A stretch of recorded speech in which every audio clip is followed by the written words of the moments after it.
Au nom du Père, du Fils et du Saint-Esprit. Amen. Amen. Mes très chers frères et sœurs, nous nous transportons aujourd'hui dans un lieu sans doute plus ensoleillé et plus baigné de lumière que le temps que nous avons aujourd'hui en Alsace. Et le saint que nous fêtons est sans doute connu dans le monde entier, plus par le joli port, les jolies plages autour, le ciel bleu et la mer encore plus bleue, que par sa vie, malheureusement. Son nom est célèbre dans le monde entier, sans aucun doute plus par les starlettes qui y passent que par le saint. Et pourtant, il est extrêmement vénéré dans ce lieu qui est Saint-Tropez. On voit souvent l'image extérieure, lieu de villégiature prisé par les stars pendant très longtemps, par les milliardaires, par les millionnaires, lieu de luxe souvent tapageur, mais on oublie qu'il s'agit avant tout d'un village. Petite ville maintenant, mais qui a quand même gardé cet esprit village. Et dans ce village, il y a deux lieux de culte dédiés au même saint. Saint Torpès, plus connu sous le nom de Saint-Tropez maintenant. Torpès, c'est un soldat romain, comme beaucoup de martyrs à l'époque, vous allez me dire, qui a vécu, qui est mort en l'an 68 après Jésus-Christ, donc c'est un des tout premiers chrétiens à avoir donné sa vie pour le Seigneur, au temps de celui que je qualifierais d'incarnation de Satan sur la terre, Néron, l'empereur Néron, qui a tué et massacré tant de chrétiens, dont deux des plus connus, Saint-Pierre et Saint-Paul. Quand même. Dans son palmarès, parmi les milliers de chrétiens qu'il a fait tuer, c'était quand même pas mal. Mais Saint-Paul, dans sa prison, a beaucoup travaillé à Rome. Non seulement il a dicté ces lettres que nous connaissons tant, toutes les lettres de Saint-Paul ont été écrites dans sa prison romaine, à un autre disciple du Seigneur assez connu maintenant, qui s'appelait Saint-Luc, à qui il a dicté toutes ces lettres, mais il a aussi beaucoup converti les gens qui étaient autour de lui, même les gardiens de sa prison. Et parmi ces gardiens, il y avait un soldat, Caius Torpéus, qui était de la garde prétorienne et qui plus tard sera affecté à la garde propre de l'empereur Néron, et il le suivra donc un peu partout dans ses pérégrinations, car l'empereur était un être instable qui avait besoin de beaucoup voyager, beaucoup circuler, beaucoup se promener.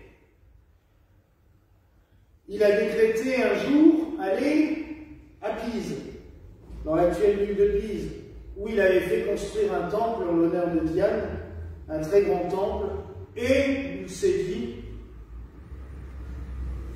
je veux que mes soldats se convertissent et qu'ils adorent Diane.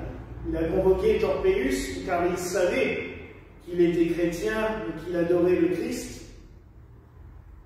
et lui a dit: nous inaugurons un temple en l'honneur de cette déesse, adore-la toi aussi, et chante un hymne en son honneur devant moi.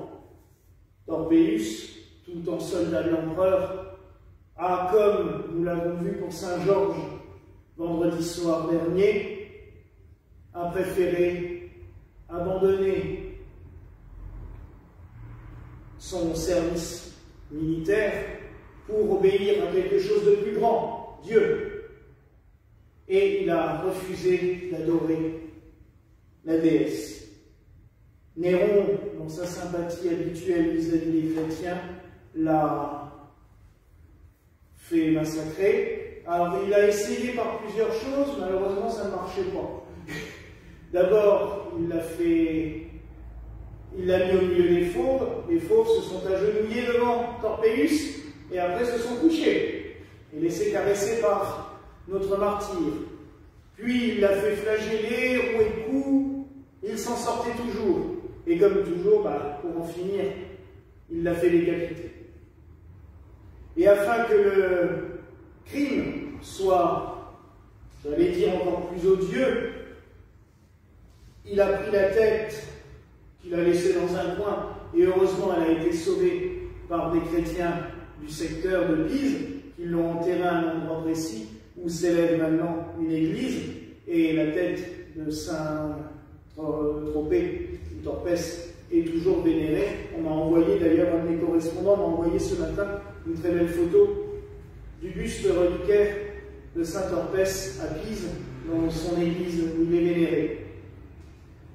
En parallèle, afin de souiller le corps, il a fait prendre le corps de notre martyr, l'a fait venir mettre sur une barque avec un coq et un chien. Et il l'a jeté en mer, à la dérive, afin que le coq et le chien mangent le reste du corps.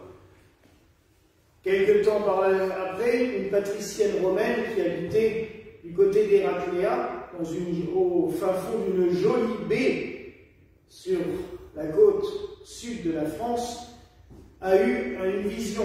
Et elle a prévenu les gens autour d'elle qu'il fallait absolument aller au bord de la mer, car un saint martyr y arrivait. Et en effet, ils sont arrivés à l'endroit qui s'appelle Héracléa, et ils ont trouvé notre martyr allongé dans le corps de notre martyr allongé dans sa barque. Personne n'y avait touché. Le coq était toujours sur la barque. Le chien aussi couché à côté. Il n'avait pas profané le corps. Ils ont pris le corps et ils l'ont enterré sur place, à l'endroit qui est maintenant marqué par l'ancienne chapelle Saint-Tropez, qui est un peu à la sortie de la ville. Et, chose plus mignonne, plus légendaire, mais aussi mignonne, c'est que le coq tenait juste dans son bec un petit brin de lin de la tunique de Saint-Tropez, et il s'est envolé devant la foule, et il a volé jusqu'à un endroit où il a déposé son brin de lin, et cet endroit s'appelle Cogolin, donc un peu plus loin, et le chien se serait trouvé et serait allé se coucher du côté de Grimaud, donc les trois villes principales de la baie de Saint-Tropez. Saint-Tropez a été très vite vénéré, il a même donné son nom à la ville où il est enterré, et plus tard, on a transféré une grande partie de ses reliques dans l'église Notre-Dame de l'Assomption, l'église principale, qui est tellement connue, parce qu'on voit son clocher de très loin, son clocher coloré, jaune et ocre, et dans un magnifique buste, dont vous avez une copie ici sur l'autel, ces reliques sont conservées. Et ce qui est marquant, c'est qu'il fédère l'esprit villageois, je trouve, des habitants de cette ville, car dans toutes les boutiques, dans toutes les vitrines, et dans les maisons aussi, car j'ai plusieurs amis sur place, ils ont tous leur petit buste de Saint-Tropez. Leur saint patron, c'est quelque chose. On le vénère, on le prie, on l'invoque. Et tous les ans, aujourd'hui pour sa fête, il y a une messe solennelle forcément, mais aussi au mois de mai, aux alentours du 17 mai, il y a tous les ans 3 jours de fête qu'on appelle les bravades. Hein, ça fait 2 ans qu'ils n'ont pas pu les faire, malheureusement ils sont déçus car celle de cette année sera annulée aussi. Il y a une fête avec une grande procession, on sort le buste, il y a les militaires en habit du 18e siècle, où ils tirent les fusils. Il y a la musique, il y a beaucoup de fêtes, on fait une procession vers le corps, on fait une procession où on monte jusqu'à la chapelle Sainte-Anne, qui est au-dessus de la ville, mais il est vraiment extrêmement vénéré. Pourquoi je me tiens à le fêter? Tout simplement parce que c'est un point que j'aime beaucoup, et que j'ai appris à connaître ce saint aussi en allant sur place, que j'ai vu la dévotion de mes amis pour lui. On a même un couple d'amis chez qui nous étions l'année dernière qui ont leur buste, et elle était tout fière ce matin de m'envoyer la photo de son buste quand j'ai publié la nôtre. Mais aussi parce que c'est encore une fois un saint qui nous interpelle par sa ferveur, il s'est consacré au Christ envers et contre tout. Et Dieu sait que Néron faisait peur aux gens. Il terrifiait la population. Et pourtant, il n'a pas hésité à lui dire non. Non, je ne te suivrai pas, parce que je vais suivre le Christ. Et il y a une autre chose, c'est que malgré le martyre, le Christ a préservé le corps de notre saint, puisqu'il n'a pas été profané par les deux animaux qui devaient justement le profaner, ce qui nous montre aussi, et c'est important dans notre Église, à quel point les animaux sont beaucoup plus saints, souvent que les êtres humains, car on a voulu leur donner notre pauvre saint en pâture, mais ils n'en ont pas voulu. Et encore mieux, ils ont fait connaître le saint plus loin, puisque le coq a été porté, le culte, en portant une relique, puisque ce brin de lin est une relique de notre saint, dans une ville un peu plus loin, le chien aussi. Il nous montre tout simplement que le Seigneur les a choisis comme instruments pour montrer la sainteté de ce corps qui était dans ce bateau. Et ce qui est intéressant aussi, c'est qu'il y a quelques années, on a pris une relique de Saint-Tropez qui était présente dans le buste, et on a pris une relique de la tête qui est conservée à Venise. Ah, Pise, pas Venise, Pise. Et les ADN correspondent. C'est bien le même corps. C'est-à-dire que il n'y a pas de doute historique, car les deux légendes ont grandi des deux côtés, dans les deux pays en même temps, et elles se sont avérées prouvées par la science presque 2000 ans après. Et ça, c'est extrêmement beau. C'est symbolique, mais c'est très beau. Enfin, il faut bien reconnaître aussi que le Seigneur a laissé une trace aussi assez drôle, c'est que Néron est mort l'année où il avait profané le corps de Saint-Tropez. Il en a fait d'autres cette année-là, mais à un moment, Dieu en a quand même eu, je pense, marre de cet empereur qui avait comme seule passion de tuer les chrétiens. Il a même fait brûler sa ville de Rome pour pouvoir accuser les chrétiens de l'incendie, et pour pouvoir en tuer encore plus. Ça l'a amusé. Enfin donc, ce que nous pouvons retenir de Saint-Tropez, Saint-Orpès, c'est que c'est un saint qui continue à évangéliser par le souvenir qu'il a laissé, par les traces aussi, par son culte qui se poursuit. Et j'aime à penser que tous ces millions de touristes qui se baladent tous les ans dans les rues de son village peuvent recevoir quand même une petite trace, car il y en a des centaines qui achètent tous les ans le buste de Saint-Tropez, ou une bougie qu'il représente, ou une médaille, ce qu'on en trouve aussi, ou un objet qu'il représente. Et malgré tout, peut-être que sur le coup, ils achètent un souvenir touristique, sans aucun doute. Mais ils emmènent un objet pieux, un objet religieux chez eux. Et imaginez quand même que dans le monde entier, il y a des milliers de représentations de Saint-Tropez qui sont dispersées. Néron qui voulait le faire taire parce qu'il prêchait la foi chrétienne, ça fait 2000 ans qu'il continue à prêcher, d'une manière différente, par le culte, mais il est connu dans le monde entier. Et son culte se répand discrètement, sans faire un tapage. C'est clair, c'est pas Saint-Joseph ou Sainte-Thérèse de l'Enfant Jésus qu'on a vu, j'allais dire, débouler sur toute la planète d'un coup, sur tout Thérèse de l'Enfant Jésus. En même pas 15 ans, son culte était répandu dans le monde entier.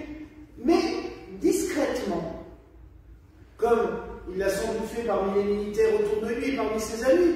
À l'époque, on ne se baradait pas en disant que je suis un chrétien, je vais le crier partout. Non, c'était, tu sais, moi j'ai rencontré Christ. Viens avec moi. Et ainsi de suite. Ben, c'est ce qu'il fait, discrètement. Auprès de tous ces gens qui n'ont pas forcément le Christ dans leur cœur quand ils vont aller se prélasser sur les plages, j'y vais aussi. Saint-Tropez leur apporte quelque chose. Parce que malgré tout, il a une voix. Et sans aucun doute, comme moi je l'ai fait, beaucoup l'ont fait, c'est qu'en rentrant chez eux, ils ont dû aller chercher, c'est qui ce bonhomme? Qui c'est? Qu'est-ce qu'il a fait? Pourquoi est-ce qu'on le vénère? Alors là, il est représenté plus en bonhomme du XVIIIe siècle, avec sa petite moustache, ses cheveux longs comme soldat romain. Mais ils ont été chercher qui c'est. Et bien, par ce biais-là, ils ont reçu aussi le message du Christ. Alors prions ce soir que Saint-Tropez continue à professer sa foi d'une manière discrète, comme nous sommes appelés à le faire. Tous les moyens, j'allais dire, sont bons pour faire connaître le Christ. Tous. Il n'y a pas de mauvais moyen du moment que le message d'amour, de paix, du Christ se communique dans le monde. Alors, comme Saint-Tropez, comme tous les saints martyrs, continuons à professer notre foi autour de nous, partout et toujours. Voilà la grâce que je vous souhaite en ce soir au nom du Père, du Fils et du Saint-Esprit. Amen. Et que la paix du Seigneur soit toujours avec vous. Et avec ton esprit.